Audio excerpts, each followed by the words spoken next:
Hello and happy Sunday. I am International Spiritual Life Coach Yolanda. This is Mama Meditation. This is the third. No, we are already at the fourth Sunday in March. Didn't March just start yesterday? And here we are already at the fourth week, fourth Sunday, I should say. Um, Happy Sunday, Chi Town. How are you? Happy Sunday to all of you. Let me just start off by saying, because I feel like Instagram, you feel like the child left out in the wilderness. No matter how long we go, Instagram is only going to let us go for an hour. So if it times out and ends, I don't have any control over that. There was one week when there was no streaming at all because I tried to figure something out and I couldn't figure it out. And then last week, the video just ended. So I believe that from this point forward, I'm going to have to give that disclaimer that if you're watching on Instagram, it's going to stop after an hour. That's an Instagram thing. That's not a Yolanda thing. But I'm so happy for all of you who are joining. And yes, I can see everybody because I got the thing figured out with the second screen. Hey, love, how are you? Happy Sunday. It feels like we were not here last Sunday. Was last Sunday the Sunday that I disappeared? I don't even know at this point. What a week it has been. I don't know about you guys. That's why we are doing a check in. I had said that we were going to talk about spirituality and science. That's a heavy topic that we will leave for another day because I would really like for all of us to check in. You can see there's no banner up top because there's some things that I want to show you so that we can have a fruitful discussion about how we're feeling, why we're doing all of this, what information might be coming up for you. Energetically, it is a massively busy time. You might be feeling out of sorts. I know I've been feeling out of sorts. Hello, my love. How are you? Happy Sunday. So I think I felt like today and during this session, it would be a good time for us to check in with one another. And so that's what we're going to do, checking in and asking those questions that we started with in January. Are you clear? Do you have clarity about how you are feeling? Oh, baby girl, no. Baby girl, you feeling out of sorts. I don't know if that's going to be solved in this time period, but we certainly are going to address some things. And I think that more of us who are honest about how we're feeling, how we're thinking, physically, what's going on for us, if we're more honest about what's going on, we won't feel so alone. Which is why I'm saying we got a eclipse coming up. We're at the beginning of the astrological calendar. It's springtime in some places, wherever you may be on this spinning rock. It may not be springtime, but there is definitely a change in transition in season. And whatever nature is going through, we will be going through on some level. So if you see how hard the trees are working, trying to burst their little buds and their leaves forth, something is bursting within you. If you can see the grass going from its dormant stage into another stage, there's something dormant in you that is screaming to be let out. And it doesn't always feel good. If we could, and I believe there have been studies where scientists have tried to record the energies of plants and trees to see what happens when they're going through transformation. It is not light work. And because it is not light work for nature, it is not going to be light work for us because we are nature. I have heard particular individuals from indigenous culture say that we are cousins to nature. So, whatever your family outside is going through, you are also going through on some level because we are all family. And so, yesterday here in the tiny state of Delaware, we had a lot of rain. And yesterday, all I did was eat and sleep. I ate and slept so much that I didn't even really know what day it was, but it was exactly what my body needed, I guess. So I'm not fighting. If I'm going to fight with anything, it's not going to be my body that has been so good to me. So I did what my body needed. That might continue today. I don't know, but definitely, I think today is worthy of a check in to see where we're at. Because what would be the point of doing all of this work if we just are gathering information not to support ourselves and not to support one another?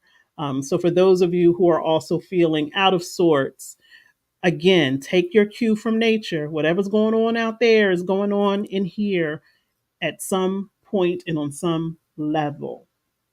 I love that y'all are greeting each other in the comments. Continue to do so because that is also part of the support. I think we take it for granted that people go through their day to day motions, whatever it is that you are tasked with doing on any particular day, and that we're coming in contact with individuals that we actually feel connection with.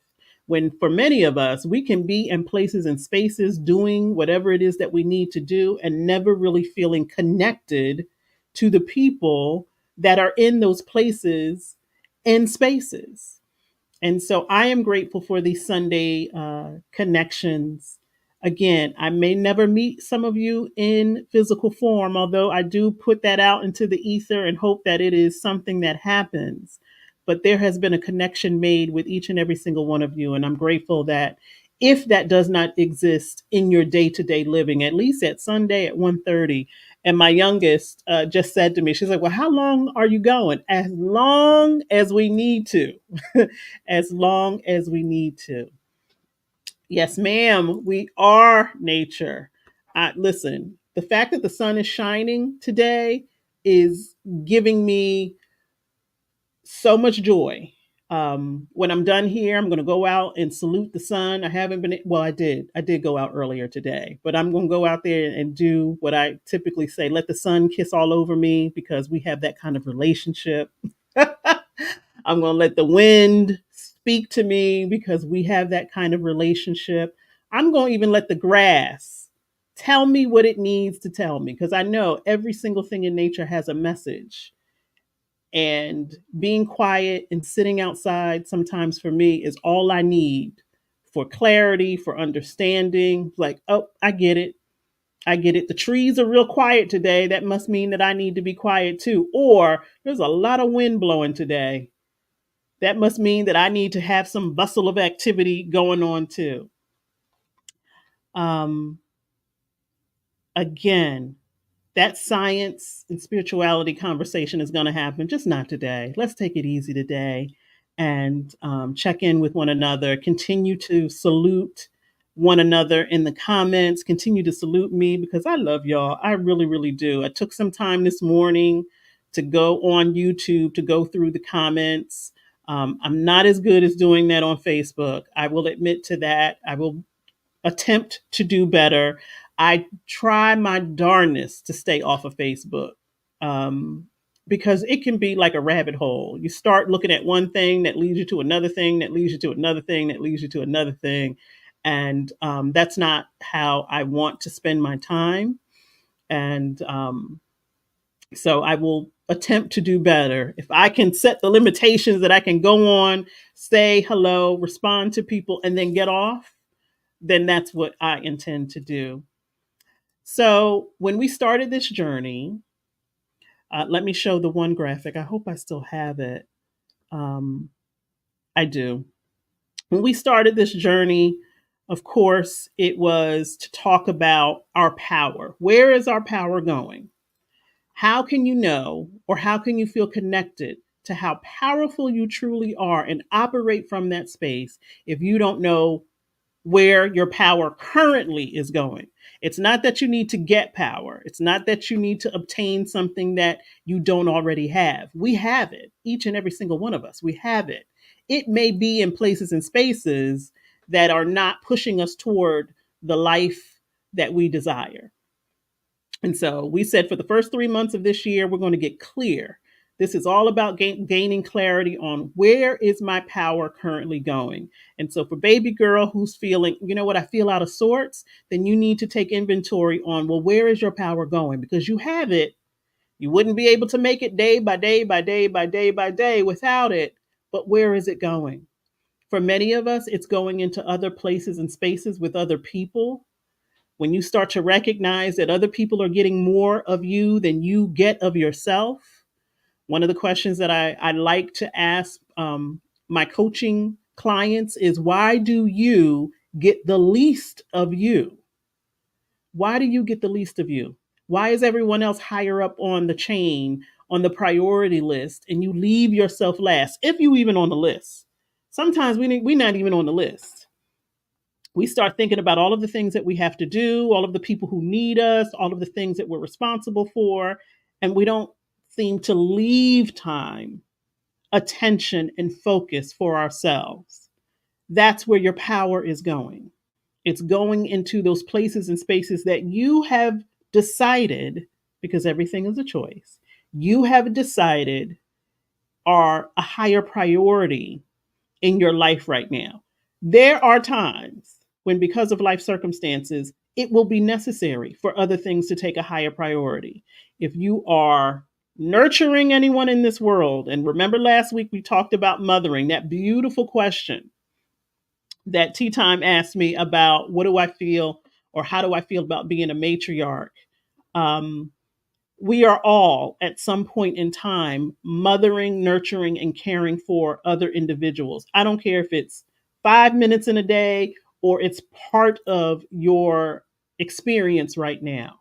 So there are going to be times when you're responsible for other people, whether it is your children, your spouse, your parents, whomever it may be, where you are giving more in those arenas or those areas of your life than you are giving to yourself. That is how life is. That is how human life goes. Sometimes you can give yourself all of the time in the world. Sometimes other things are a higher priority. And this is not to say to abandon those responsibilities so that you can just focus on yourself. Life is about balance. And so when we are taking inventory on where our power is going, and you recognize, well, I'm giving a lot to my family right now because they need me. You have to make the decision and the choice of, how do I balance that out? Am I creating any balance, or I'm just giving, and you're depleting yourself, not recognizing you can't continuously give if you're not replenishing, meaning if you are not also making yourself a priority. Oh my goodness, would that not be beautiful? I think we should stop talking about it and really plan. Let's intend to do that. Let's intend. I love you too. Let's intend to do that. To say that we are going to put some thought, some energy, and focus into seeing each other in physical form, to hug each other, to hold each other's hands and face. Um, I was just thinking the other day, it's like, how many faces have I held?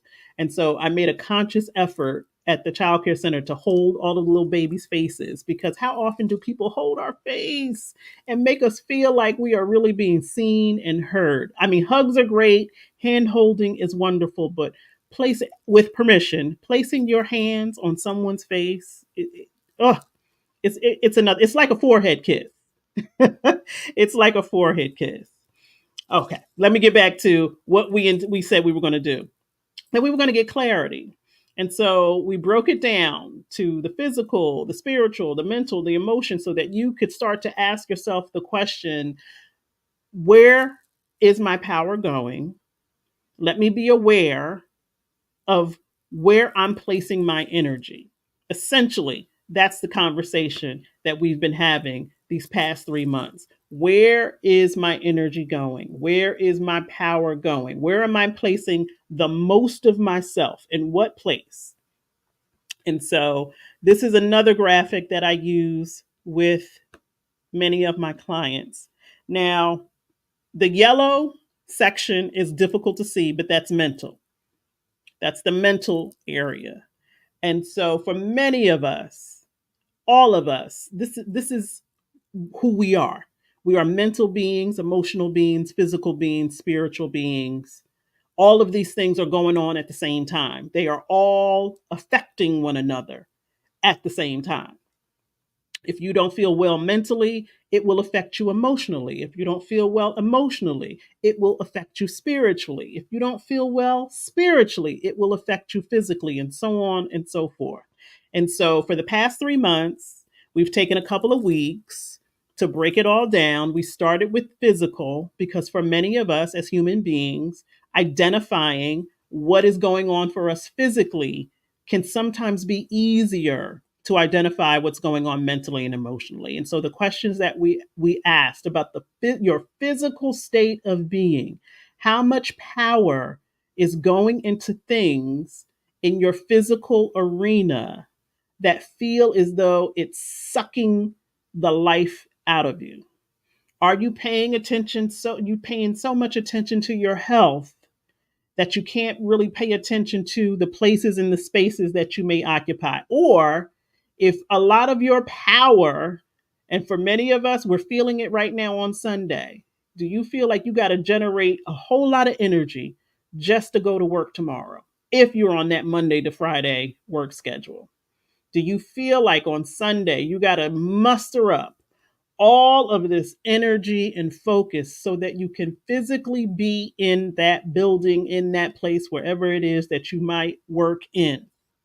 Even if you work from home, do you feel like it takes a whole lot of energy for you to get up in the morning, get yourself together, and prepare to physically be present? The reason that these blocks are also color coded is for all of my people who, work in the energy center profession, such as myself. So the physical area is where we started, and that includes your relationships, how you feed yourself, where you live, the environment that your physical body is placed in, the people you spend a lot of your time with. If you are in toxic environments, and if anybody wants to know how to get out of a toxic work environment, see Marissa Price.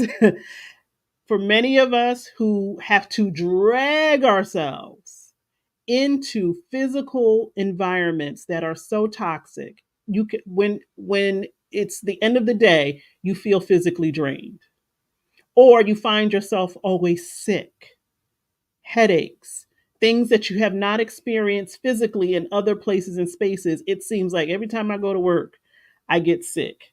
Every time I have to go around my family, I have an anxiety attack. Every time I have to, physically do or go somewhere, my body is telling me, we don't want to be here. Ooh, yes, Erica. Congratulations on your freedom. Congratulations on your freedom. You are so welcome. You are so absolutely welcome, Marissa. And again, it's something that I think we all teach in our own way, becoming more aware of how all of these different states of being, of who we are, work together or work against one another. Because if I'm only focused on one thing, I may not be paying attention to the other things. And we want to be well in all areas of our life as much as possible. Working toward that balance where we feel like I can face pretty much anything today. I can mentally and emotionally handle anything today. Physically, I'm where I would like to be. Spiritually, I'm doing well. And so we're asking ourselves, maybe I think we spent 2 to 3 weeks on writing down in your journal, where am I physically? How do I feel about my health? How do I feel about how I care for myself physically? And this is not about vanity, although for many of us, vanity is tied to how we feel about ourselves. Um, I was just watching something about somebody posed a question. if you could change anything about your body, what would it be? And I mean, certainly we all could pick particular things that we would change, but I'm like, what a loaded question. Because in order for me to answer that question, I have to find that place within me that doesn't feel good about a particular part of my body. And what if I don't want to do that? And so I continuously right now tell myself, I love the way I am right now. If I lost some pounds, great. But even if I don't, I'm still in love with this body. I have to be. We have to work together. I have to be good to this body. This body has been good to me. It has allowed me to do things that I never thought that I was good, that I never thought was possible. So why would I, in turn, put all of my energy into what would I change about myself? I saw a young lady who was picking a dress, and she's like, "Oh, well, I don't feel good about this part, and I don't feel good about that part." And to me, looking at her, I'm like, "But she looks fabulous in that dress." And I'm like, "What part of your mental, emotional, spiritual energy is being poured into the place where you are looking at yourself and you're picking out all of the parts that are wrong?" How much energy do we spend picking ourselves apart physically? Well, I wish I could lose this weight, or I wish my hair was longer, or I wish it was shorter, or, I would like to look like this, or I would like to look like that. Ooh, yes, I love that. My, it is amazing considering the way that I sometimes don't give my body enough water. I don't give it some of the nutrients that it needs on a daily basis, and it's still out here doing what it needs to be doing. A car couldn't do that. You don't put enough oil in the car or enough gas or give it a tune up, it's going to shut down on you. But our bodies, we put our bodies through enormous things, enormous pressure, standing on our feet. And as a massage therapist, your feet will tell the story. There were times when, as a massage therapist, I would go in and touch someone's feet, and I'm like, "Oh, baby, you could tell me you feel okay, but your feet are telling the real story." The things that we take our bodies through, and yet and still we want to pick them apart. Don't do it to yourself. And if a lot of your power is going into those places and spaces, then you need to be aware of it. And I'm not talking about individuals who are like, "Well, I'm on this journey with my body, where I want to lose weight, I want to be more athletic." Wonderful, great. Just be very, very clear that the conversation that you are having with your body is not one where you are picking yourself apart and saying things like, "Well, if I had, some money to do so, what thing would I change? Or how would I, you know, y'all know what I'm saying." Be in love with the body that has brought you this far, that in this right now moment is undergoing so many different changes that we take for granted.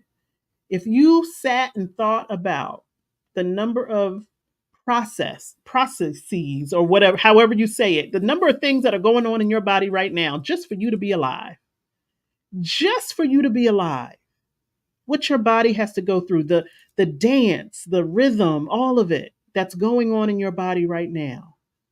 How dare you not think of yourself as beautiful? Yes, we must. Let's talk about it. Based upon whose standards? Are you kidding me? If someone walked in my house right now and said, "Here in this envelope is the key to you having the body of your dreams," I would say, "Get out of my house. I already have the body of my dreams." Right here, right now. I'm amazed at what my body has been through. And it still comes through. Like, you still gonna wake me up every morning and let me walk from point A to point B. And even on Friday, I woke up and something was going on with my eyes. And I'm like, "Really?" And it was like, okay, if that's the only thing that I have to deal with today, when there are individuals who are who going through so many different treatments and surgeries to stay alive. And for the majority of us, if we never have to experience that, do you know how miraculous that is? Right, from that tiny, tiny part of the globe, we're going to say that's where perfection comes from. When last time I checked, most of the world has a particular body shape, and we've been doing all right. We have been doing okay. I love this body as it is. Again, I went to the doctor on Friday, got on the scale. I was like, well, that don't look like the number that it looked like last time. Oh, I didn't even trip about it. I was like, all right. But the fact that I could walk in here and get on the scale, and you're not telling me that I need to go see this specialist, that specialist, this specialist, and I need to do all of these other things just to remain alive. I remember when my mother was on dialysis, and she was acting like, oh, well, I don't want to go today. No, ma'am. This is keeping you alive. And, I will never understand emotionally what that did to her to have to give up hours of her life 3 times a week just to stay alive. And I'm going to be complaining because my toe is crooked. I'm going to complain because I got a new wrinkle somewhere. Absolutely not. Absolutely not. I'm not allowing my power to be used in that way. If I am going to focus time, attention, and energy on the physical parts of my body, it's going to be to tell myself how beautiful I am, how wonderful I am, how miraculous I am. I'm going to do what I can to support myself physically. Now we got to still work on the diet, the exercise, the movement, and all of the other things. But if you look at that section, the physical part of who we are is an awareness and an action. Like, I'm aware of my surroundings. I'm aware of the people I'm spending a lot of time with. I'm aware of the choices that I have made to be in particular places, which is why I say congratulations to you, Erica, from removing yourself from a toxic environment, because sometimes we keep waiting for the environment to get better. We keep waiting for the space that we occupy to get better, when really the choice is, I don't have to be here. I have to remove myself from this environment. It's just like nature. If I'm not able to grow in this environment, then I need to be moved to another place where I can thrive, where I can grow. And we spend a lot of time and a lot of energy trying to make the environment idea.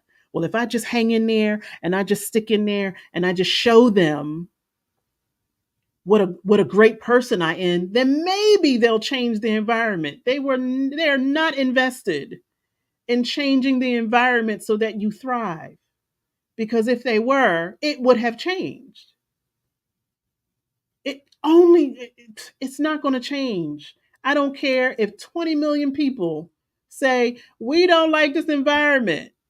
The people who are in power, if it does not suit them, if it does not benefit them, if they don't see any benefit in changing, it's not going to change. Let's talk about it. How often I think about when I was younger, before I, was in my right mind and knew that I was always beautiful, how much time was spent wishing, hoping that I looked like something else. Now, I didn't spend a lot of time because my mother did a very good job of surrounding me with images that were a reflection of our culture and of who we were. You know, I can remember being younger and all I wanted to be was like my big leg cousins. They were the standard of beauty for me. They were a lot taller than I could have ever dreamt to be. And they had these big, pretty legs and full round hips. And I was like, I want to be like, that's what I want to be. I don't think that I ever really ever wanted to be like stick thin, because that's not what I was shown in my life experience. It wasn't, I mean, of course it was in society, but what I really saw, and again, because my mother made an effort to surround me with images that were a reflection of what I already knew. I wasn't really hell bent on trying to physically be like the European standards. Certainly my hair, there was always the issue where, oh, well, I want my hair straightened. That was definitely a thing for me. And of course, I wanted hair down my back because somehow we think that if hair is down your back, that it's healthier or that it's, there's the standard of beauty requires all of us to have hair down our back, which it doesn't. Um, but how many adult women who go to work, pay their own bills, still believe that the European standard is the standard? How many of us? When joke's on all of us, all I see is individuals who would love darker skin, fuller lips, rounder hips, bigger butt. Y'all know what I'm saying. Let us be mindful of where our power is going and get very, very clear. And clarity also comes with the level of surrender and surrendering to the truth that, oh my gosh, I have been participating in my own downfall by thinking and feeling a particular way about myself that is not true. So, gaining clarity also means surrendering to the truth of what we have all been participating in and telling the absolute truth. I will, in a couple of weeks, I have a birthday coming up. And of course, with the impending birthday, all I keep thinking about is how many wrinkles you got? What's your skin looking like? Why? That's not a testament of who I am as a person. It really has nothing to do. I saw, somebody was asking someone else about their skin routine. And I'm like, y'all got routines? I don't have no routine. I wash it, I moisturize it. That's the routine. Um, I know that most of what is good, what is wholesome, and what is good for us comes from nature. Drink your water, get your sleep, get your rest. And no matter how many products you might be buying, purchasing, using, if you're not taking care of yourself internally, whatever you're putting on externally can only do but so much. But how much power, how much energy do we spend worrying about some standard that we didn't set for ourselves? That someone else has determined, oh, you're this age, then you should look like this, or you shouldn't have this, or, whatever the trend is. You remember during the pandemic when everyone was dyeing their hair gray? It's like, when did that become a beauty standard? I know when I was younger, most women were dyeing their hair. They didn't want you to know when they went gray. And then all of a sudden, being gray was trendy. We love gray hair. So we can't even be clear about what the trend is, what the standard is. But you need to be clear for yourself. Your body that does amazing things for you. Where are you at in terms of being very, very clear? Are you doing things that are contrary to the you that you would like to be? And if you are, I'm not saying it's easy to change, but become aware of it so that you know where your power is going. Are you spending hundreds and hundreds of dollars on products and different fads and all of these other things because you have an idea in your head that if I look or if I put myself in these particular places and spaces, then I'll be happy? How many of us are in friend groups that we know we don't want to be in, but these are the people that I need to know and hang out with if I want to be happy? Oh, here's another event that I really don't want to go to, but if I don't go to it, what does that mean? The world says I'm supposed to go to brunch every Sunday and I'm supposed to hang out here and we're supposed to be doing this. And if we're not doing these things, then we're not living life. Pay attention to what's going on physically, the type of relationships that you are in. I had a very great and wonderful conversation with someone that I love very, very much about relationship. And no matter if it's a romantic relationship, a family relationship, friend relationship, there are particular expectations that I don't think are inappropriate for us to have. And I had to apologize to them and say, I haven't held up my end of this relationship. I haven't checked in with you. We haven't checked in with each other in the way that we used to. And based upon the type of relationship that we have, that's something that we should be doing. And we I think we realize that life doesn't look the way that it used to look because we were not pouring into the relationship in the way that we used to. And I can say that about, and I've said more than once, a lot of my relationships I have not been pouring into in the way that I would like. And I think that if you are in relationship with someone, there is a certain expectation. Doesn't mean we got to check in with each other every day, all day. But months go by and we don't say, "Hey, how are you?" Major things happen in your life and we don't check in with one another. That's a part of the physical reality of, well, where is my energy going? If I'm not checking in with the people that I say I love, then who am I checking in with? If I'm not upholding these connections that I say matter so much to me, then what am I doing? Spending my time watching Netflix and scrolling? Because that's not connection. And then we wonder why we don't feel good mentally and emotionally because we haven't stayed connected to the people that matter. We're not having the conversations that fill our life up. We're not hearing about the celebrations and the breakups and all of the other things that we, do when we are in relationship with people. And so that's also part of you being clear about where you're at physically. Where are you spending your time? If you're spending a lot of your time isolated and alone, you got to ask yourself why.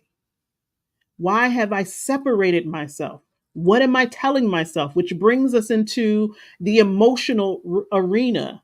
Sometimes we are feeling things and holding on to a feeling that's not true. Well, I don't want to bother my friends or my family, so I'll just keep it to myself. If you are acknowledging particular things are going on with you, I would hope and pray that there is someone that you are in relationship with that wants to know that. Sometimes we fool ourselves by saying, oh, they don't care.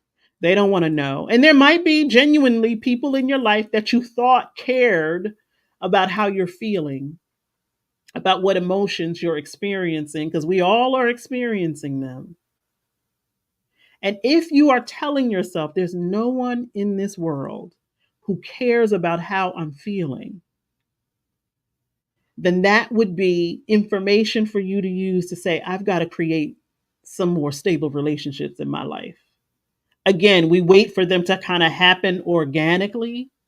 The older we get, the harder that becomes. When you're a kid, the only thing you need to do is, oh, you like Spider Man? I like Spider Man. We are the best of friends. It's very easy to make those connections when you're younger. As we get older, it gets harder and harder to make emotional bonds with people because we done seen life, we've had our heart broken, and we don't may not want to make an emotional connection with other beings, but that's what we were created for, to make emotional connections with other beings.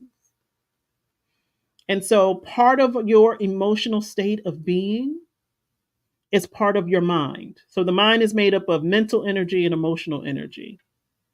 The emotional energy is where you feel things, where you acknowledge. You don't always have to say it, but if you feel it, it's an acknowledgement that there's a connection being made.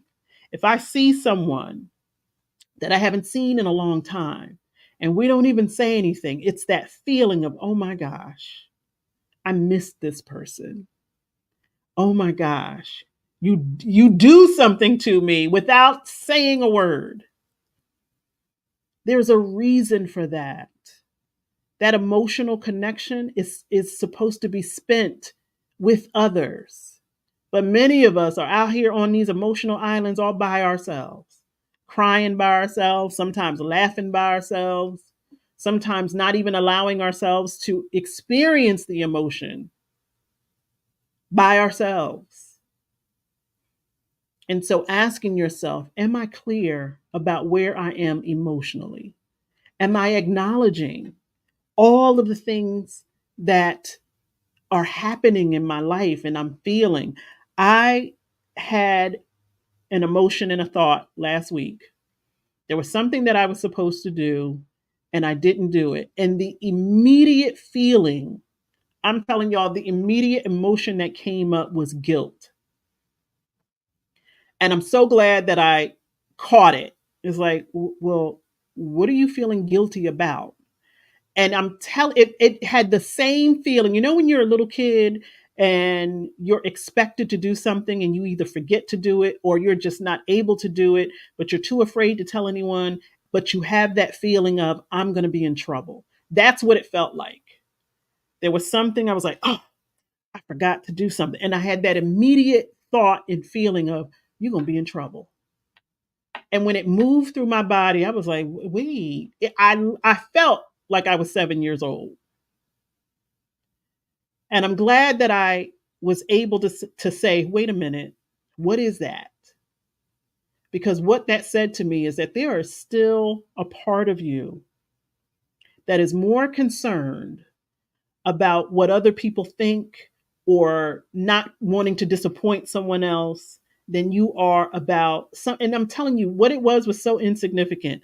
And even my daughter asked me something yesterday, day before yesterday, and she's like, is this bad that I don't want to do this particular thing? And my response to her was, is the earth going to stop spinning? Are buildings going to fall? Like, why are you placing such a huge amount of energy over this thing when it's not going to stop someone's life? No one. I said, what is the worry? And she's like, that other people are going to be mad at me. And I'm like, I know what that is. We are so worried about disappointing other people that we will take ourselves through a tizzy. That feeling and that thought that if I disappoint people, they won't like me or they'll be upset with me. Something that we can't control. And so my mental and emotional health has to be more important to me than whether or not someone else is going to be upset. It has to be. And that feeling of, oh, you're going to be in trouble, or oh, y'all know what I'm talking. It's that reaction of somebody's going to be mad at me, somebody's going to be upset. And here's the kicker: nobody even knew that I was responsible for this particular thing. It was something that I said that I wanted to do and I needed to create. Nobody else knew about it. But the minute that I recognized that I forgot, I was ready to that whole, I don't want to be in trouble. I don't want people to be disappointed. That's a lot of power. A lot of my power going towards something that I can't even control. If I decide that I'm doing something or not doing something, and it may affect other people, I absolutely can be concerned, but I can't be more concerned about what they're going to think about me than I can my own mental and emotional health. Let me say that again. I cannot control what people think about me. I cannot control how they respond. I cannot control how much of an impact, and sometimes I'm always inflating the impact. I'm like, if I don't do this thing, everybody's going to be upset. And half the time, they don't even care. They don't even know what you're talking about. But we do this to ourselves, these emotional gymnastics of, I got to do this. I got to meet this standard. I got to do this thing because if I don't, everybody's going to hate me or everyone's going to be disappointed. When I had to cancel, I don't even remember what Sunday that was, when I was like, I got to rest.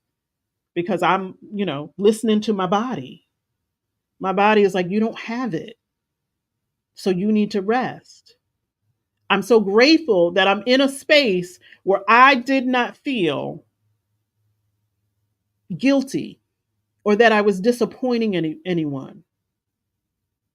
But because I know what that feels like, we know what that feels like. That happened to me Friday. I couldn't go to work. And I immediately started to feel like, well, I need to do this. And then I was like, stop it. The truth is, you can't go to work today. The truth is, people will be all right. I can't spend my power and my energy worrying about how other people are going to respond to my own needs. I can't, I've done it way too many times in my life where I've pushed myself into doing things beyond my capability. And then I'm mad because I'm stressed out, overwhelmed, and done something that I shouldn't have done. And other people don't appreciate it. So be very clear when you are taking inventory into what your motivation is for some of the things that you're doing. Is it, if it's because you don't want to upset everyone else, but then you are overwhelmed, depleted, it's not worth it. It's never worth it. And I know for those of you who are again in spaces in your life where you are responsible for someone else's well-being, that's challenging to do. Be honest about it and say, you know what, I would really like to prioritize myself in this moment, but I know if I don't do these things, these people may not eat, these people may not be, able to live well. We're not talking to you. We all have those moments where we have to go above and beyond because we recognize me not doing this thing means someone else is really going to be affected in a major way. And I can't let that happen. I am talking about the inflated conversations that we have with ourselves where we're like I said to my daughter, is the earth going to stop spinning? Are the mountains going to fall into the sea? If the only thing that you have to be worried about that somebody might be upset with you, honey, that's not your price to pay. They have to worry about that. But the people that love you and understand that you have to do what's best for you are not going to make you feel guilty, are not going to be like, that's a shame. You should be very mindful how people respond when you choose yourself. Because if you choose yourself, your peace, your value, if you choose you and the people who are supposed to be loving you, caring for you, somehow take offense to that, then that's also something you want to be clear about. And I know that we have all had that happen. Oh, everybody's going to be so upset. They'll be all right. Well, we were counting on you to bring the so and so. Well, I'm not able to do it. If your response to me is not, you need to take care of yourself, be well, I'm going to look at you sideways. If your response to me taking care of myself is somehow how it's impacting you and making your life difficult, I'm going to look at you sideways.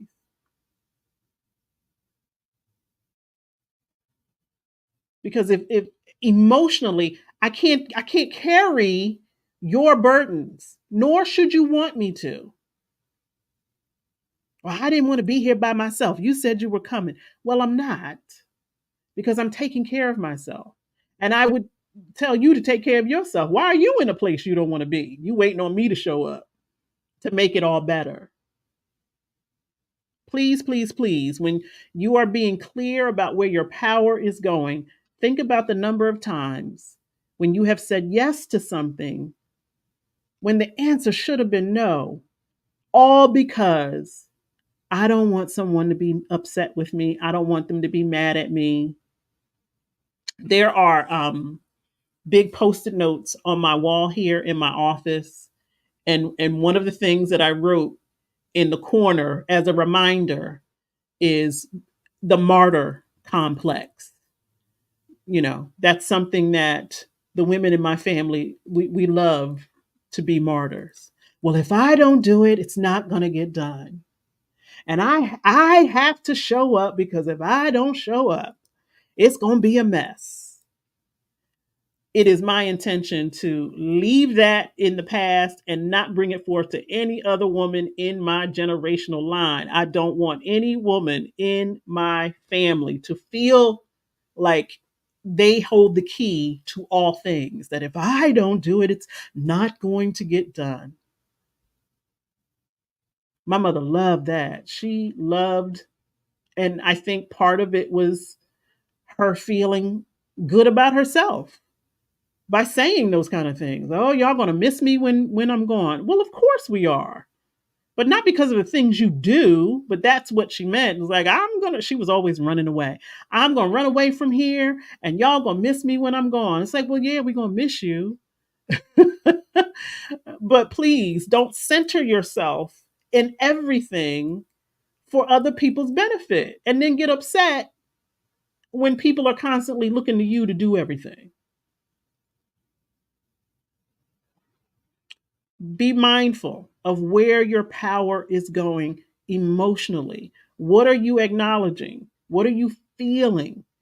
How much time are you spending feeling for other people? It's like you worry more about how they feel emotionally than you worried about yourself. Yikes on bikes. I can't. I cannot be so consumed with trying to figure out how you are going to react emotionally that I ignore my own emotional health. I can't do it anymore. I can't.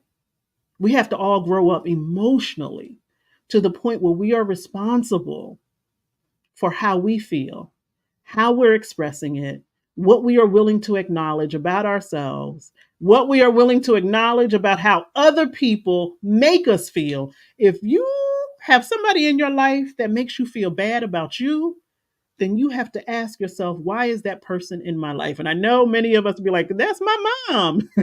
And that's just how she is. Your mother could be better if she acknowledges what she's doing. And many of us are waiting for our parents, and my parents have transitioned, but I know if they were here, I would probably be waiting for them to say sorry about some things, to acknowledge some things. If they don't, what are you going to do? You have to get yourself into an emotional state where you are okay with people who are never going to be sorry about their behavior, their past behavior, their current behavior, and probably even their future behavior. Well, it's just easier for me to do than to hear her mouth. Well, who's she going to be talking to if you hang the phone up? I mean, I listen. I'm never going to tell any other adult you have to put up with abuse because that person is your parent. Grown people can be accountable if they wanted to. And there are a host of things that I have to apologize to my adult children. Some things I'm ready for, some things I'm not. But I would hope that I have the type of relationship with my children that if they have to call me out, I can listen, because I don't get to tell them that that wasn't their experience. I don't get to say to my daughters, that's not how it went. If that's the way it went for them, even if it wasn't my intention, I don't get to gaslight them and tell them that they're crazy and that's not how it happened, and that I have to listen. And I may have to be accountable and say, "Whoa, I had no idea that that's what happened for you and to you. Let me apologize for what I did, even if I didn't know I was doing it." Because when people love each other, they're more concerned about restoration than they are about being right. Hmm. I will say that again. When people love each other, they should be more concerned about restoration than being right. I would rather have my children restored and whole than to be the one to be like, nope, that's not how it happened. Y'all are wrong. Even if I have to tell myself, that's not what you intended, or that's if that's what they say, I'm more concerned with them being restored and whole and thinking of themselves in loving ways than I ever am about being right. And I didn't always hold that vibration. I didn't always hold that consciousness. For a very long time, all I was concerned about was being right. I have to be right. But I recognize that that is also a trauma response. When you've had a life experience of always feeling wrong, you're going to fight to be right. Emotionally, if people have told you your whole life that's not what you feel and that's not, you will fight to be right. That is a trauma response until you can get to a place where you recognize everyone's experience is valid and your experience may not be my experience, but I don't get to tell you what your experience is. But that comes through me working on my stuff and recognizing that not everybody's going to see it the way that I see it. Not everyone's going to feel it the way that I feel it, but I have to acknowledge it. I have to acknowledge it. And then we moved on to the mental arena where we're checking in. We're asking ourselves, where's my power going? Where are all of my thoughts going? And for many of us, we having so many thoughts, we can't even pinpoint which thought is the higher priority. But if a lot of your mental energy is going toward belief systems that do not serve any purpose, and many of us are coming out of that. What we've been seeing over the past couple of years is this new way of thinking where we, God forbid, we put ourselves first. This new way of thinking that says, systems like white supremacy and the patriarchy are really a thing and they're still thriving and they're still alive. And so many people are working so hard to dismantle them that other people are fighting tooth and nail for them to remain the status quo. And there's always going to be a period of regulation when you are dismantling something that has stood the test of time. So here we are talking about the evils of, white supremacy, and who wants to keep the boundaries of white supremacy? The white supremacists, of course, but also, and you don't have to operate under the boundaries of white supremacy. You don't have to be white, because there are many black people who love the boundaries of white supremacy and don't even know it. Ugh, could we talk about that for 2 hours? How there are absolutely people of color who love the system of white supremacy for whatever reason. That's not my ministry, so I don't know why. But we all have operated under it. And certainly even my family. Up Instagram, you're about to disconnect. We love y'all. Hop on over to YouTube. Certainly even my family, my parents grew up in the South. They love it. Listen, if you could put it in a bottle, they would drink it every day, all day. And I recognize, even though their intention was for me to be safe, my parents used to say stuff like, don't do this around white folks. And, oh, the neighbors, we had one set of neighbors, they were the good white folks, and the other set of neighbors, they were the not so nice white folks, and go on over there and play with so and so. And I'd be like, I don't want to play with so and so. Oh no, you got to go over there and you got to be nice to them. And and I know that the motivation for my parents were, they came out of 1940 40s, 50s South Carolina, where survival meant you had to operate under the confines of Jim Crow. So you had to do these things to survive, to live. And so they passed a lot of these things on to their children, even to the point of where they decided to move. Well, we're going to move here because there's a lot of white people, and because there's a lot, we know it's a good place to be. The thinking was operating under the confines of white supremacy, and many of us are still doing it. Woo, child. Whew. It's still alive. It's still a thing.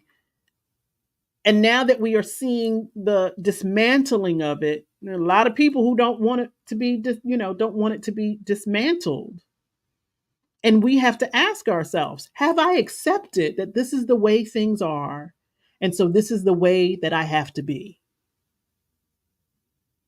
It takes a lot of power to hold on to a belief that doesn't serve you. Oh, what a fight.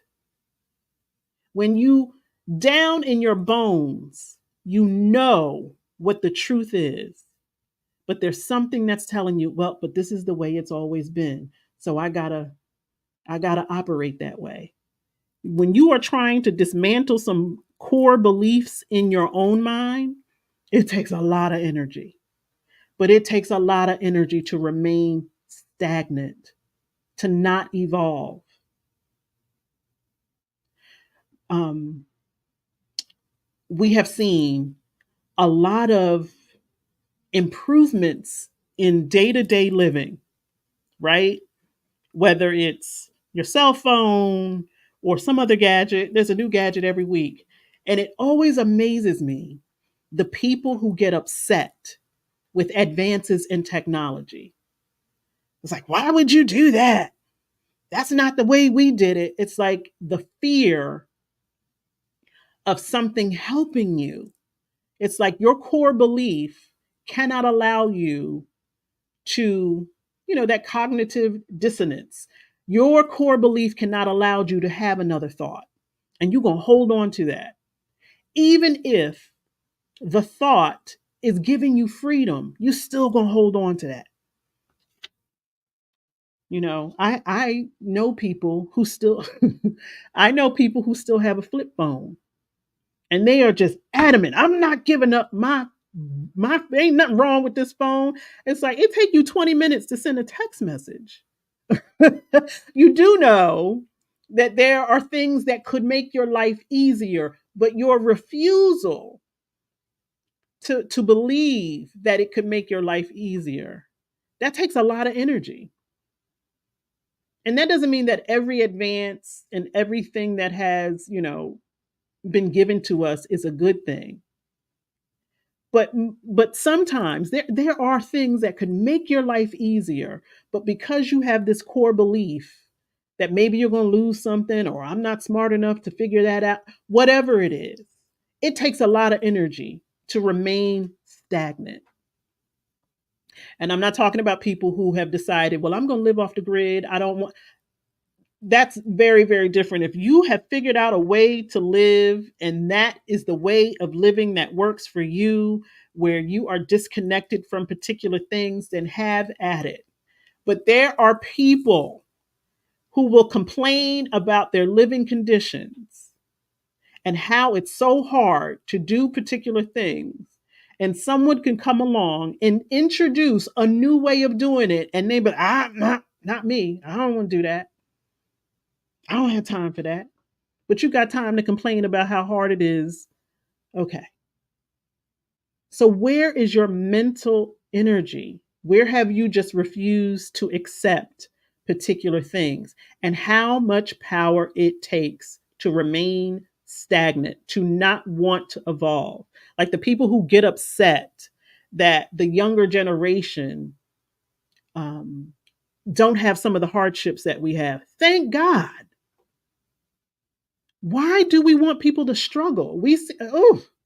Why do we want things to be hard for people? And you see it all day. People get upset that other people are having an easy easier way of life. Is that not what we want for people? To not have to struggle?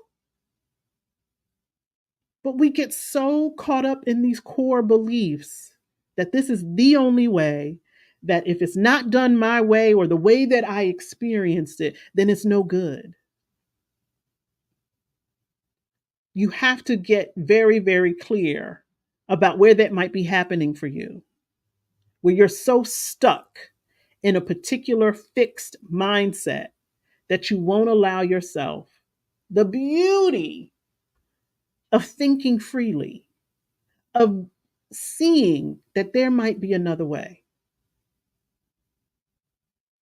And so that was a check-in that we did about our mental energy, because I'm telling you, it takes a whole lot of mental energy to remain ignorant.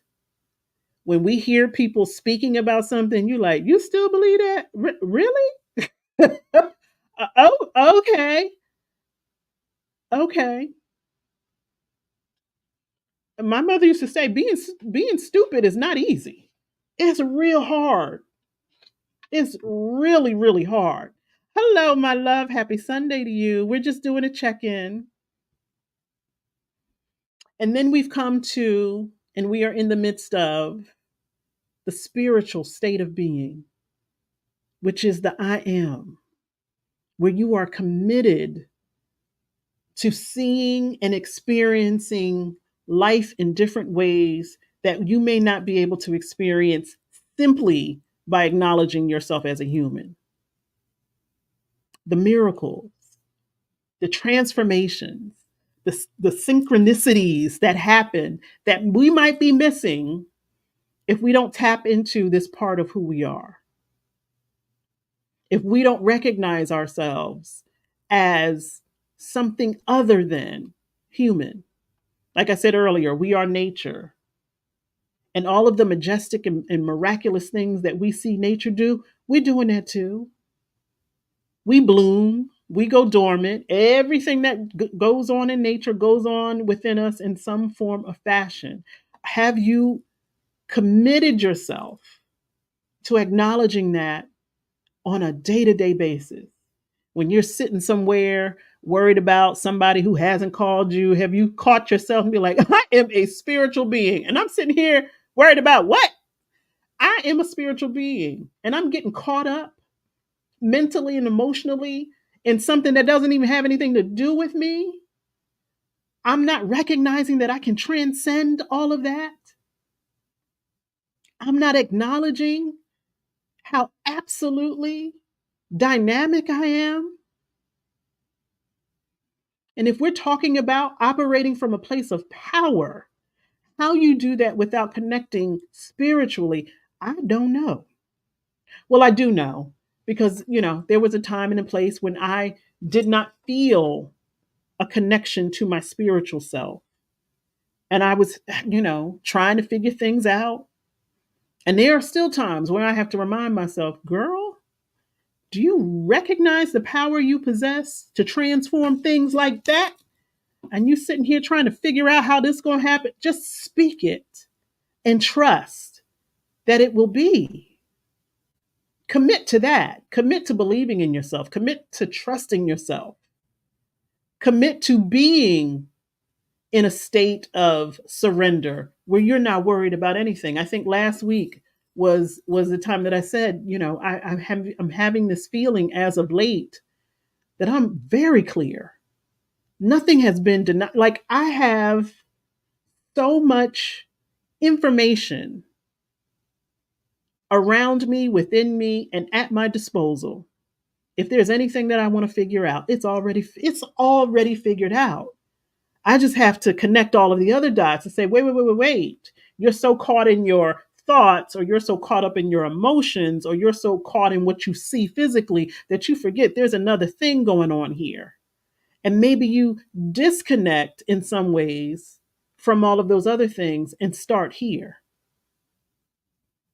because nothing is real until it is an energy first. The chair you're sitting on wasn't a real thing until somebody thought it and said, you know what? We need something to sit on. I'm tired of standing. I'm tired of sitting on rocks. I'm tired of sitting on the ground. What if we were to create a thing that we could place our bodies on that would take the weight of our bodies? And then somebody was like, and make it comfortable. And then somebody else is like, make it rock. And then somebody else said, no, make it swing. Like all of these things came from something that did not exist yet. And so if there is something in your life right now that does not exist yet, you can create it energetically, spiritually. What does it look like, sound like, feel like, smell like? Start there. And then connect it with something physical. Connect it with the thought of, well, what do I have to be for this thing to be real? How do I have to feel about it? And so when we are getting clear about where our power and where our energy is going, you better not leave out the spiritual part of who you are. As a matter of fact, I think you should start there. I think we should all start there. Believing in something that doesn't exist? How? How could we? How could we not? That's how all things are created. And so when we start to accept and acknowledge, become aware and commit, when we start to put all of these pieces together and ask and be courageous enough to ask ourselves, am I clear? Am I mentally clear? Am I emotionally clear? Physically? What's going on? Spiritually? How, how often are you asking yourself, well, if I'm not clear about one of these areas of my life, what do I need? Maybe I go into one of these other areas and say, if I'm not clear in my thoughts, let me go over here and think about, well, what am I feeling? Because that may lead me to where my mental energy is going. If I can't get clear mentally or emotionally, how do I feel physically? What's going on with me physically? I recognize this morning I got a muscle up here that's so tight. And I'm like, girl, the reason this is so tight is because you haven't been paying attention. You haven't been paying attention to what it is you need. So now your body is like, I need a massage. I need this muscle to be, released. This tension. Like I'm holding this tension in my body and I'm not even aware of it until my body starts hurting. And I know it's because for a significant portion of last week, I was like this, like looking down, reading. I wasn't getting up to walk. I had it in my mind. I wore particular shoes. I'm like, you're going to walk today. Didn't do it. How many times am I going to ignore what my body is physically saying it needs before my body starts to say, all right, now we're going to be in pain because that's the only way you're going to do something. Whew. Listen, listen. And the fact that it's in this region is because I'm holding on to something, literally a burden on my shoulders that's not even mine, not even mine. And the whole time my body is like, what are we doing? I thought we were going to walk today. I thought we were going to, do this today and we didn't do it. So now I got to swell up, cause pain for you to acknowledge that the you say you want to be, you are not operating from that place. You are not operating from that place of action. You are not operating in the behaviors that you said and that you were going to be committed to. You're not doing it, Yolanda. So now my body is like, listen to me, ma'am. Give me what I need, and trust me, I will take you where you need to go.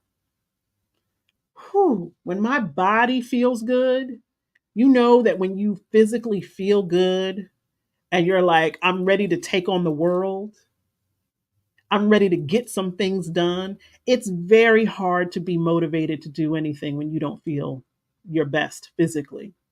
when you haven't had enough rest, when you're hungry, when you whatever's going on. It's very, very challenging to stay focused and centered. But when you feel good physically, man, there are times when I will acknowledge, and I'm always, not always, I do my best to acknowledge when I feel good physically, when there's nothing going on in my belly, where I'm like, I don't have any pain in my body. Let me say thank you. Let me acknowledge this moment in time because I'm not sure if when I'm going to acknowledge it again. But when you feel good physically, oh my gosh, it literally feels like I can take on anything. I know when I feel good physically, it's when I want to clean the house. I want everything, you know, to be in balance. When I feel in balance, I want everything around me to be in balance. And then sometimes it's the opposite. When I'm not feeling good, I'm like, you need to clean your house because you're in an environment that's out is all crazy. Hey, my love.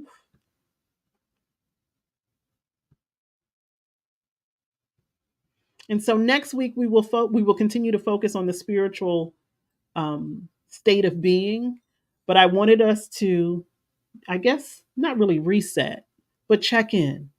Have you been checking in with yourself mentally, emotionally, physically, and spiritually? Do you have your journal where you are writing these things down? Are you waking up in the morning saying, what do I need today? And listening for the answer, trusting that it's going to come. Or like the thought I had when I was like, oh, you about to be in trouble. Like, what is that? I don't ever want that to be in my mental state of being. You gonna get in trouble. Like that's literally what I heard. You gonna get in trouble. Get in trouble by who? Who? How? I do my best. As I believe that we all do. We do our best. And if something doesn't get done, then there's a reason for it. We have to be honest about it. Did you procrastinate? And I can tell you that there were some times 2 weeks ago where I was like, I don't really want to do that right now. And I understand the ramifications of that, the consequences of that. If I delay something, that means I'm going to have to do that on top of all of the other things that I'm responsible for. But if I don't know where most of my power is going, and we spend a lot of energy in a state of worry, and that might be the question you need to ask yourself. What am I worried about mentally? What am I worried about emotionally? What am I worried about physically? What am I worried about spiritually? Write it down. You might need to see it and then say it. Say it out loud, read it, own it. And it could be, I don't feel connected to God. You think God's going to be like, ah, how dare you? If anything, God might be like, yeah, I already knew that. So let's talk about it. I don't feel like I'm, you know, being a good servant. Or I don't feel like spiritually I'm guided in the way. None of this is a surprise to the universe. None of it is a shock and a surprise. You think the universe is gonna be like, what? Yolanda doesn't feel connected to what? The universe probably be like, yeah, duh. We was waiting for you to acknowledge it. And now that you have, what do we do about that? What would you like to be? What do you need? Oh, can you put in your thought process that whatever name of God that you choose to use is at your disposal, saying, well, what do you need? That to me is just so delicious to think that I'm down here worried about something, and all I have to do is take a breath and say, this is what I need. And the universe is somehow like, well, we was just waiting for you to Acknowledge it. We already knew that. But you have to fall in line and speak it and not be afraid of it. And so many people will be like, well, I need some money. We all could do with that. But is that really the need? And are you prepared for the thing that you say you need? Because many of us would love to receive a whole lot of things. Are you prepared to hold it, to handle it, to support it, to facilitate? Are you prepared? I could say, I need $1 million. If somebody put $1 million in my hand right now, I don't know that I would be equipped to handle it. I'd probably be out here buying stuff I don't need, giving it to people without thinking, trying to share, because we think $1 million is a lot of money. Let me tell you something. That money will be gone like that. And then they're going to come and tax you. So, how many of us are really prepared for the things that we're asking for? How do you know you're prepared if you don't know where you're not clear about where your power is? You say you want a relationship. Are you prepared for what that means? You say you want a different job. Are you prepared for what that might mean and what that might look like in your life? I want my family to be, more loving and on better terms. Are you prepared for what that might mean? Let's say your family dynamic right now is you don't really talk to your siblings.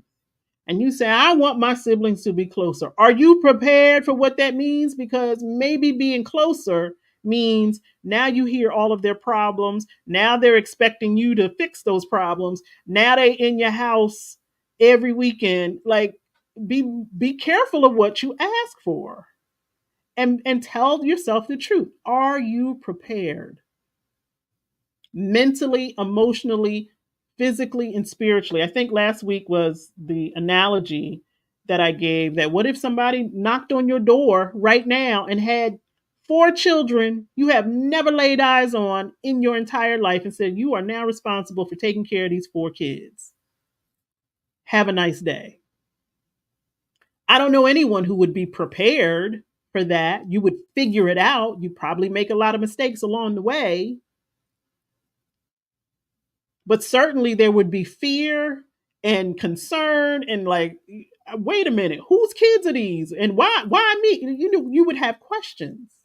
But here we are with the benefit, with the privilege of asking ourselves, are we prepared for things before they're in our life, before they're in your life experience? I say I want XYZ, and they are not in my life presently, but I have the benefit and the privilege of preparing myself for when they come. That's what identifying what your power is about. Preparing, as they say, being ready so you don't have to get ready. I know that there are things that I want in my life. Am I prepared for them? Am I clear about the responsibility it's going to take to have these things in my life? It's all well and good to desire things, but what are you doing to prepare for it? Are you in a mental state where you can handle it? I don't know too many of us who are in the mental state that if they drop 4 kids on your doorstep, and let's say they were all under the age of 5, whew, I don't know too many of us that would be mentally prepared. We would have to, figure it out on the fly. So if there are particular things that you envision for your life, even if you don't really know what they look like, because we're going to get to that, you still need to have clarity about where you are, where your energy is going, where your power is going. And you have the benefit, many of us, some of us, have the benefit of asking ourselves the question every single day: how is this preparing me for whatever it is that you desire? Under 5. 4 kids under 5. They're here. You are now their guardian, and we might come back next month to see how you're doing. We might not. Can you imagine?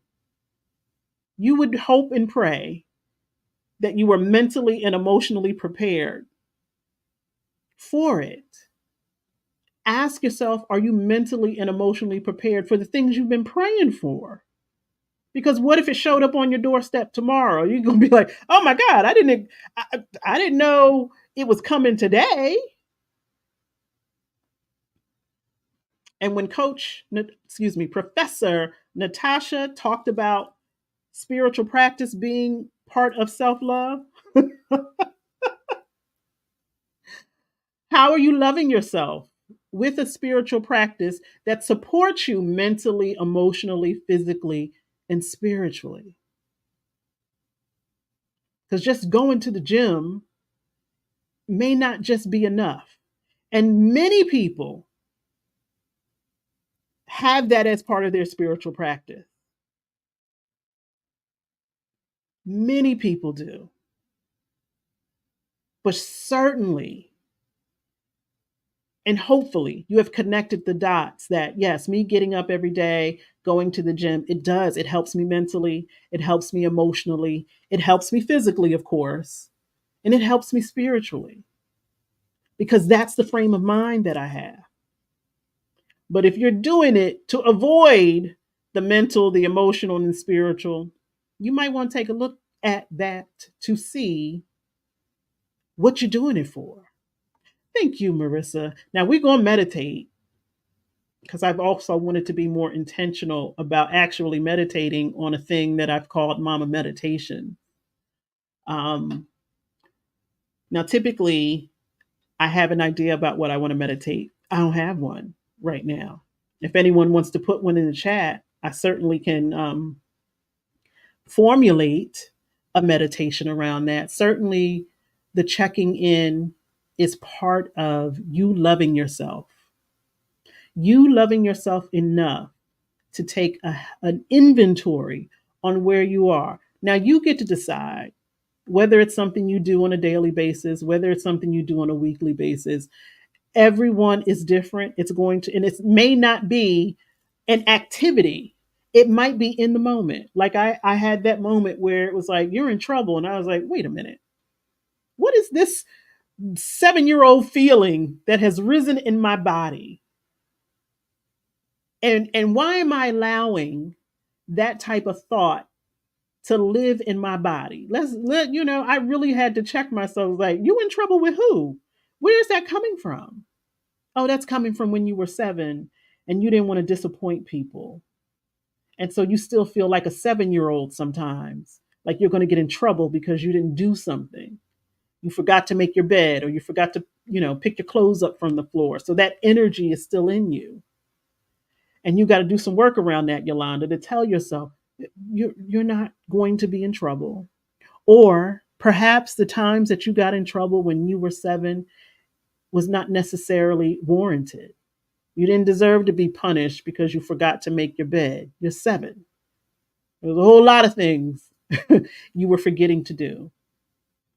Or maybe when something was withheld from you because you forgot to do something. That's not something that we want to live in our consciousness. That if we forget to do something, that we deserve to be punished.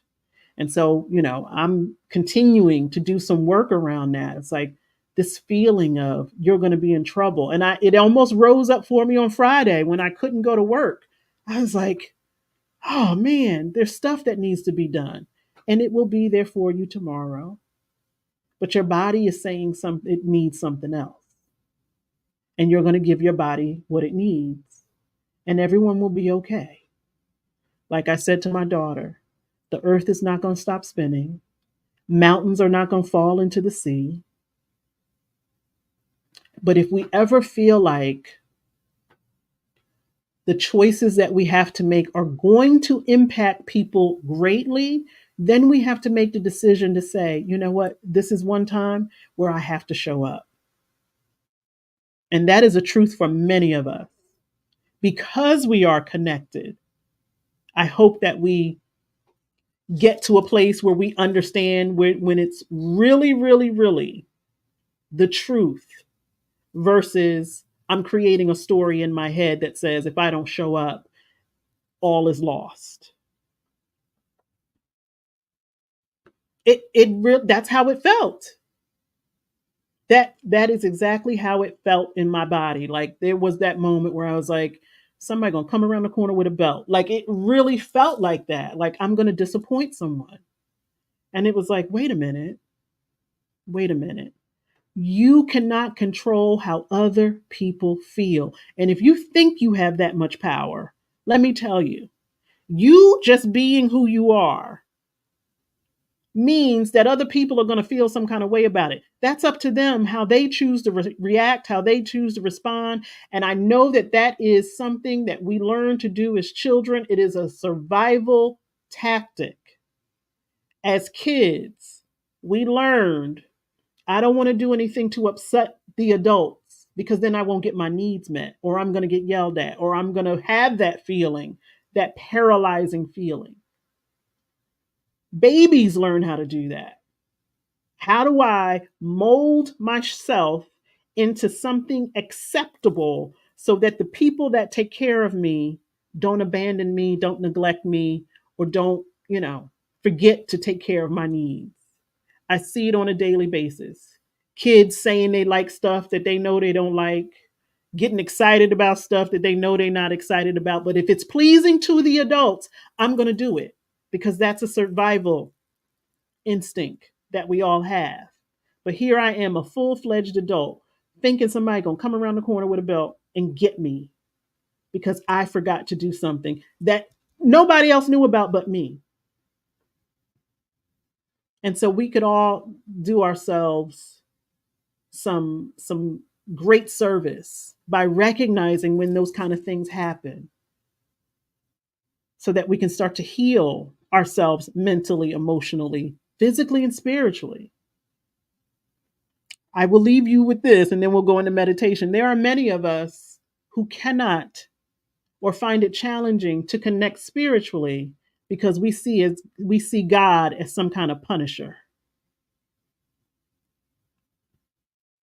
We think everything we do is wrong and God is just going to punish us, punish us, punish us. Now that's a great disconnect to think that a higher energy is just waiting to criticize and judge you and punish you and tell you all of the ways that you are wrong. And so, for many of us, the disconnect that we have spiritually is because of that pervasive thought. I'm being judged, I'm being criticized. And maybe we'll talk about that. It has more to do, I believe, with religion than it does spirituality. But we are holding ourselves to man made standards, may I add, man made standards that were used to control. Let's meditate. Let's meditate. Let's take a deep breath and give thanks for all of the ways that we get to see ourselves. Does that not excite you that you get to see yourself in so many different aspects, so many different lights? I can see the mental part of me, the emotional part of me, the spiritual part of me, the physical part of me. And I can tell myself that in all of those ways, I am different and similar at the same time. And I am constantly evolving. So the me that I am right now mentally may not be the me that I am tomorrow. So if I am feeling out of sorts, this might just be where I am right now. But there may be an opportunity for me to see what I need to see in that moment. That even in the most challenging moments of my life, there is an opportunity for me to see something divine. Let's hold on to that. So even if right now, while the earth and the sun and all of the planets are doing things that are causing some disruptions in our spirit, while we are becoming witness to the way nature handles transition and transformation, can I hold in my consciousness that even when I'm not feeling like the best version of myself, there's something divine for me to see? There's information for me to gather. There is wisdom for me to gain.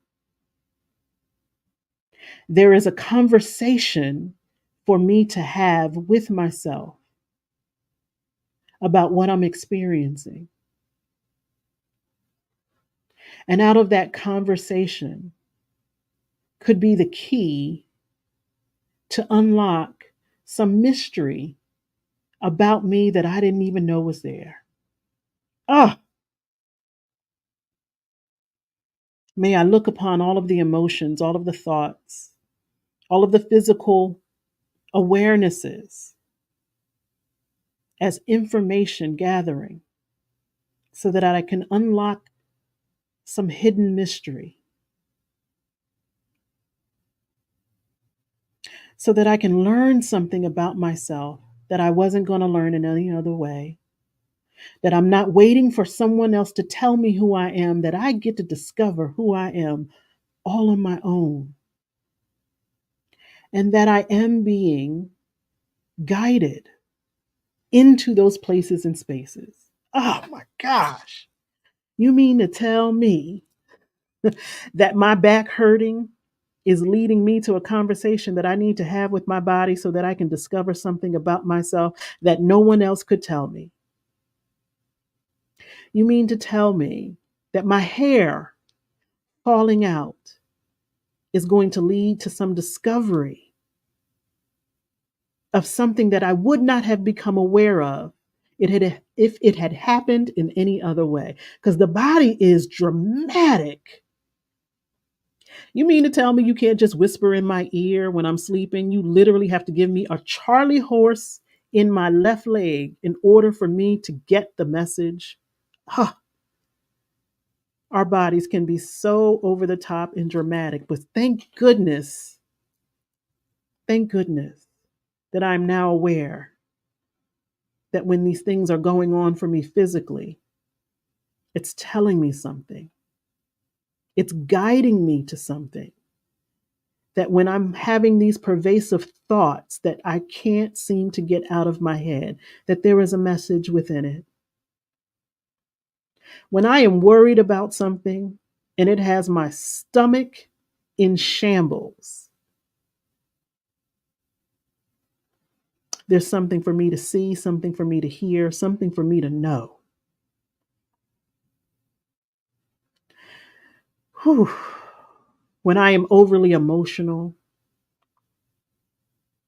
and I'm telling myself that I should feel bad about it, that what's really going on, hmm, is some energetic conversation that is attempting to get my attention because I've been numbing myself for so long, I wasn't paying attention. I've been avoiding my emotions for so long that there's really no other way to communicate with me other than being an overwhelm, other than being swayed by my emotions. Let me get to a place where I am so in tune with my mind, my body, and spirit that we don't have to have a catastrophe happen internally for me to pay attention. That my body doesn't have to shut down for me to stand up and pay attention.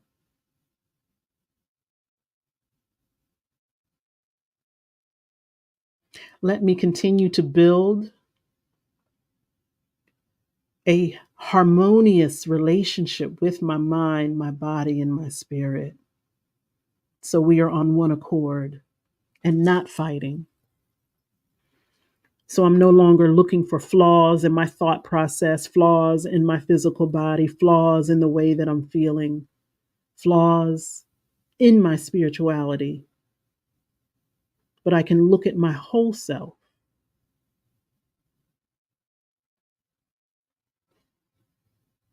and acknowledge what is going on.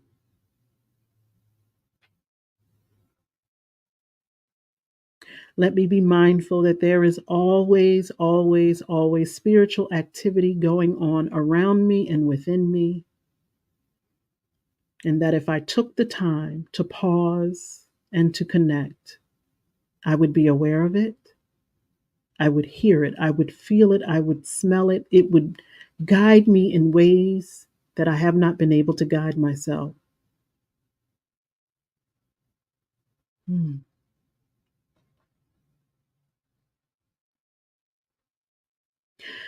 Let me be comfortable with checking in instead of checking out.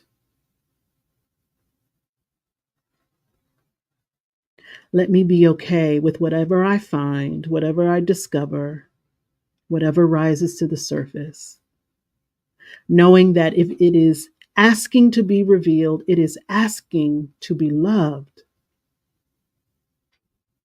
Mm.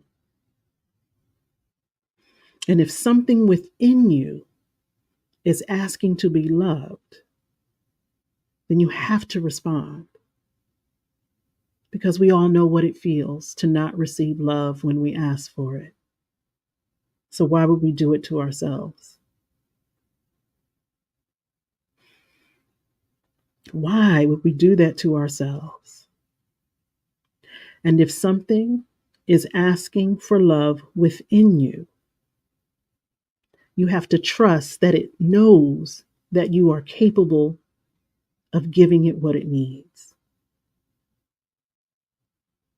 Because it sure wouldn't ask you if the key and the answer lies with someone else. So if it is within your consciousness, if it's within your spirit, if it's within your mind or your body, you are the answer. You have the answer. And if you feel like you don't have the answer at that moment, then continue to connect, continue to ask for the support that is already waiting. Mm. When you think about all of the things that are waiting for you to acknowledge their presence, all of the things that the universe is just waiting to pour into you, but it's waiting for you to acknowledge it, that it's real, that it's present, and that you deserve it.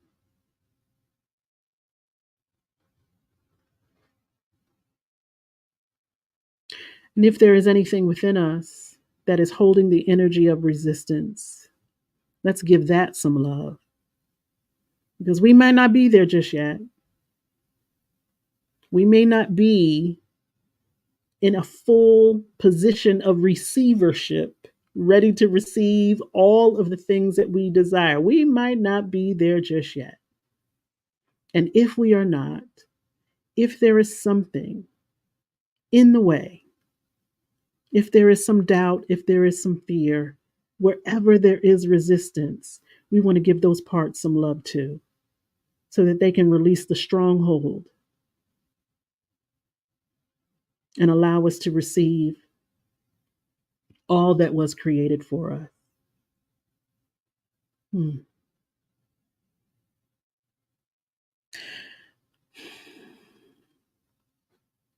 And as sure as I am saying that, I'm seeing and feeling all of the points of resistance in my own body, and perhaps you are too. You're like, oh, and this thing that's in my neck is like, bah, bah, bah, like this thing you've been ignoring. When I think about that, all of the places of resistance, all of the places of fear, all of the knots that haven't been untied just yet, they deserve love too. You know, when you're telling yourself, you're such a punk. Why are you so afraid? Don't do that to yourself. It takes time. It takes time to untie some of the things that get caught up in our consciousness, you know. And it will continue to take time as long as we are living. There's always going to be something that's like, maybe not for you. You can't do that. That's not possible. Why would you think that's possible for you? It didn't happen in the past, so it's not going to happen now. All of the little things that pop into our consciousness when we are like excited about something. It's like, wow, I would really love to. And here comes something like, you? Ha! That's not for you, sweetheart. That's for other people. And then you start to think, yeah, that's not something I think I can do.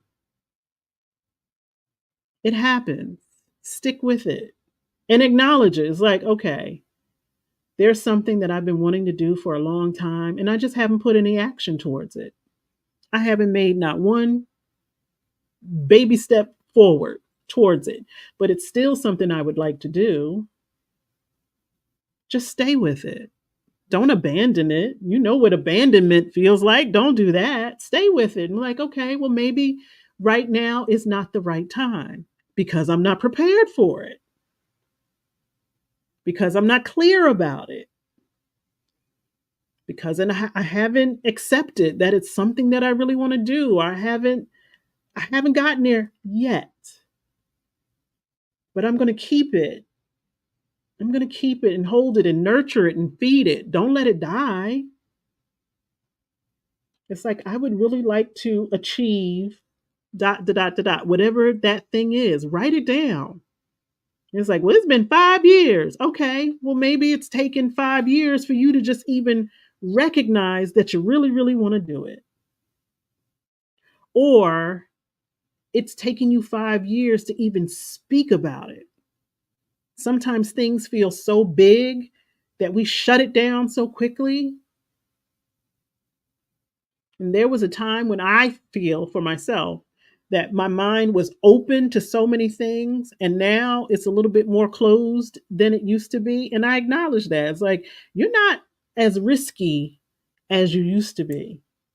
And I look back on those days like, yeah, that was some fun times when you were just out here doing whatever in the moment. You were doing this, doing that, doing way too much, but it felt free. And now I'm not as risky as I used to be. And I'm absolutely going to recognize that, and I'm not going to, lie to myself and be like, well, life is different and you can't be really taking risk now. No, that's not true. Now is probably one of the best time to take risks because everything is out of whack. Like, I've said this numerous times. Like, if your best friend was like, let's go join the circus, it wouldn't be a crazy thought. It's like, all right, girl, come on, let's go. I mean, look at what we've been seeing happening in the world. I don't think anything is a crazy idea at this point. Some of the things that we're seeing, you're like, people are doing what? So, your idea, your vision, your goal may not be as out of, unrealistic as you think it is. Stay with it, stick with it, but be very clear about where your energy is going and why it's not going to that thing. Instead of beating yourself up, it's like, okay, this is the third year. I said that this was going to be the year. I didn't do it last year. I didn't do it the year before. Be realistic. Perhaps that thing has not come forth in your life because you haven't really taken inventory on where your power has gone. So many of us are taking care of so many other people. You may not have felt like you even had a chance to do anything for yourself. Acknowledge it, tell the truth, and then say, okay, how do I create more balance around this? How can I really start to put more power towards this thing that I say that I want to do? Write it down. And then next week, we'll talk about how many of us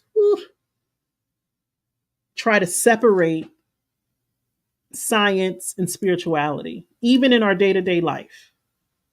We're like, well, this takes logic. And my spirituality has no place in this thing that takes logic. You'd be surprised. I know for myself, last week,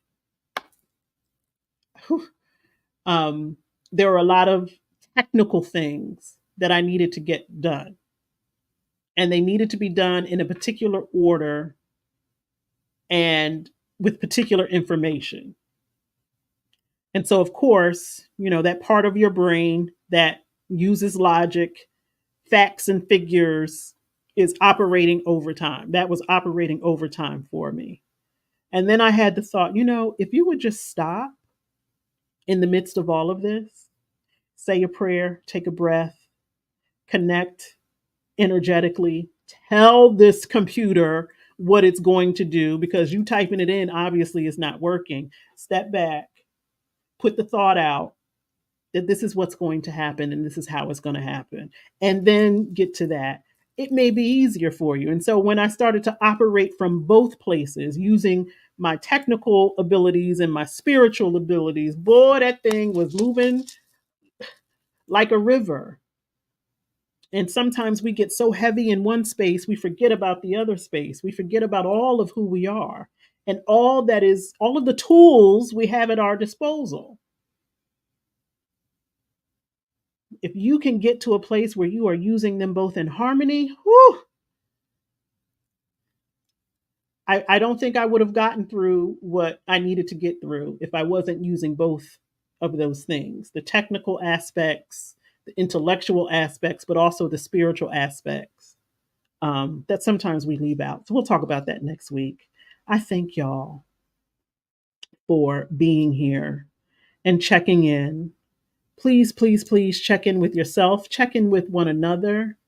As I said earlier, I'm grateful for the conversation that I had with my friend, because as we were speaking and I'm learning things, like I'm late to the party. That's how I felt. Like I'm late to the. It wasn't necessarily a party, but I'm late to all of these things that they had been going through. And there was a part of me was like, you dropped the ball here, girl.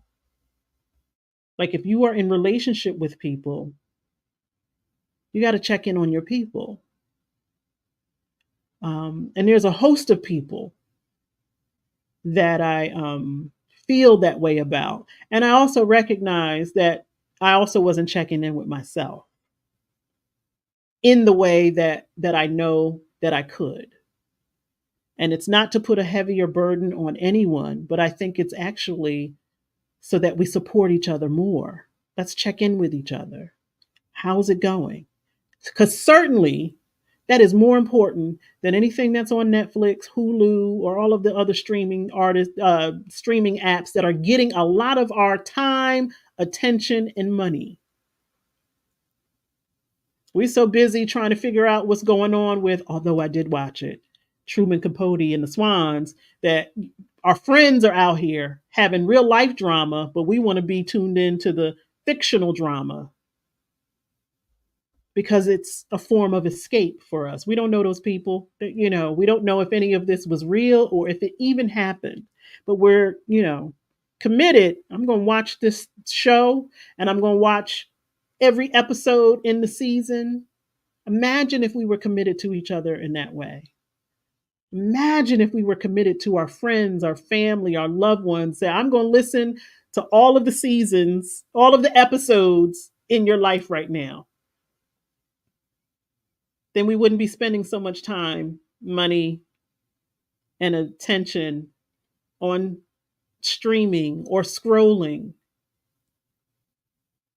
And this might sound like a judgment, and it probably is, but it is. I'm amazed by how many people are so upset here in the United States by whatever Congress is doing with TikTok. It's like it took that for people to get in an uproar. It's like women lost reproductive rights. People lost human right protections, and we're upset because of TikTok. Like, come on, y'all. We need to get our priorities clear. And I understand that for some people, that is a way that they make money. I understand that. But why did it take that for people to now want to pay attention to what's going on in Washington, D.C., when there have been so many horrendous human rights violations that are continuously going on every day, day in, day in, day in, day out. And we're upset about the ticky tock. Come on, y'all. Next week, we'll talk about science and spirituality. I love y'all. Thank you so much for being here. I hope that you enjoy the rest of your Sunday. I hope that you have an opportunity to get out into nature and have a conversation with nature. Say, hey, what's going on with y'all? Trees, flowers, plants, grass, wind, air. What's going on with y'all? What's what do I need to know that y'all can tell me? Because trust me, nature gonna know before we know anything. And so I hope you are able to do so wherever you are. I hope that you are loving to yourself this week as you continue to ask yourself these questions. How am I mentally? How am I emotionally? How am I spiritually? How am I physically? Recognize that if you do not feel well in one of those areas, that's normal. You're not abnormal because you may feel out of sorts in all of those areas. That's part of the human experience. And if I can be of assistance, let me put my email address up there. That is my email address. At this point, it's one of the only ways to contact me because I do not have my website anymore and I'm really not on social media in the way that I used to be. So email me. It feels antiquated to even say that, but email me and we can have a conversation. I know that there are two conversations right now that I need to follow up with. Thank you. Give me grace. I'm going to get there. I love each and every single one of you. Thank you again for being here. See y'all next Sunday where we get to do this all again. Love you. Bye.